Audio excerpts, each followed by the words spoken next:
Hello everyone, welcome to my political journalism news channel. The story for today is as residents in the Lviv region woke to air raid sirens, flashes of red across the sky and booming explosions, Vladimir Putin was making a move west and striking at the heart of Ukraine's military.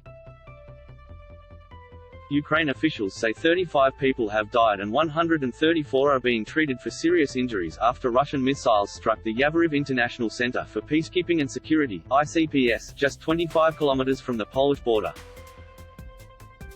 Head of emergency medicine for the region Andriy Vasko told the ABC the injuries were severe and at a scale he had not experienced before.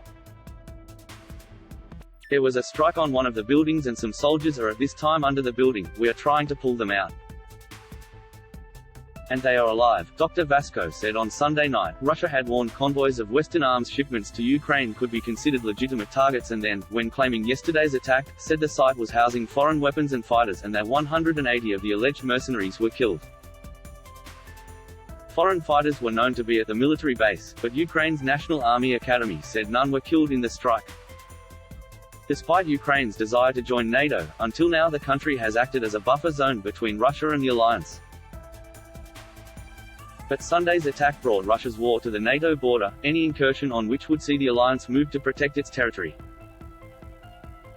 Locally, these missiles tore through the living quarters of a highly guarded military asset of a nation under attack. Among the people who live here, the strikes prompted both anger at having to fight Russia alone, and fear at the realization their part of Ukraine is no longer a safe haven. The 360-square-kilometer Yavoriv facility is one of Ukraine's biggest military training arenas and is the largest in the western part of the country. The base has hosted NATO exercises and centers around a small community where soldiers live on site. Dr. Vasko said some of them were bombed while they slept on Sunday morning. They are from different points of Ukraine, they are soldiers and also some of them are recruits. They were preparing to get into the war, he said. It was early in the morning, some of them tried to escape after the air alarm and some of them were sleeping. Regional Governor Maxim Kozitsky said Russian planes fired about 30 missiles at the facility, adding some were intercepted by Ukraine's aerial defense system. Waking up to the shaking and the sounds of sirens, Bogdan, who did not want to give his last name, is a local man whose brother works as a medic on the tightly guarded base. He opened his phone to scroll through the countless outgoing calls he tried to place to his brother when he first heard the explosions. I didn't even hear the sirens.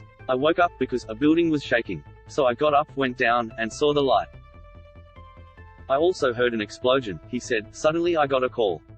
I was told to come and help the wounded. When we got there, we saw that only one part of the barracks remained. Everything else was completely destroyed. He and his brother helped the wounded until a convoy of 40 ambulances arrived. We are not protected and we are not safe, Bogdan said. Many people came here to the western part of the country to escape the war, but as I see it, even here it is not safe now. Life next to the military base, on one of the many dusty roads towards the center, at the last stop before a checkpoint where most cars get turned around, is the small village of Shiloh. Eugene Koval lives there, along one side of the tall white wall that fences the military base. At about 5:30 in the morning I saw a red sky on the other side, we heard an explosion, we immediately woke up my dad and we quickly went to the basement, he said. We gathered all the people who were in a panic. This is the first time we have heard about the bombing in Lviv region. Eugene and his family live next to a strategic asset, on the edge of the war itself, and in the corridor through which aid and refugees are moving every day. Absolutely not, I don't feel safe, he said. That is why we are praying that Europe and the whole world will give us an air dome so that they can close the sky for our security. For our part, we will fight the enemy at the front and beat him. We fight fearlessly if we know that the sky is protected and we do not worry about our kids, parents and all Ukrainians. Ukrainians have been applauded around the world for their willingness to train, take up arms, and fight to defend their country, but here there are direct appeals for the international community to do more to help, in particular installing a no-fly zone over the country. Vladimir Putin has said he would see any move by NATO to impose a no-fly zone as participation in the war, and Joe Biden and other NATO leaders have repeatedly ruled it out, saying it would risk starting World War III.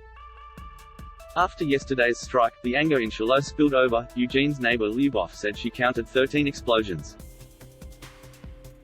No one will help us. It does not get better, she said. In 2 weeks, they will kill us all, or if they use their chemical weapons, there will be nothing left.